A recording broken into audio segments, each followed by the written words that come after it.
అన్నదమ్ములు విశ్వనాథపురంలో రామలక్ష్మణులు అనే అన్నదమ్ములు ఉండేవారు. చిన్నప్పటి నుండి ఇద్దరు ఎంతో అన్యోన్యంగా పెరిగారు.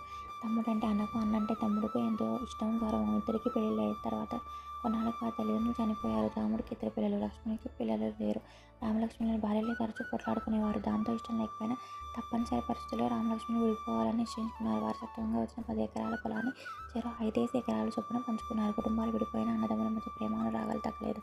నాకు పిల్లలు లేరు, నా భార్య నేను ఉండగలం, సర్దుకోగలం. అన్నయ్యకి ఇద్దరు పిల్లలు, ఉన్న దాంతో బతకడం అన్నకి కష్టం అని భావంతో లక్ష్మణుడు ఉండేవాడు. అందుకని పంట చేతికొచ్చిన ప్రతిసారి ఎవరూ లేని సమయం చూసి 10 బస్తాల ధాన్యాన్ని అన్న ధాన్యపు కొట్టులో వేశాడు. నా కొడుకు ఏదో ఒక రోజు అంది వస్తాడు.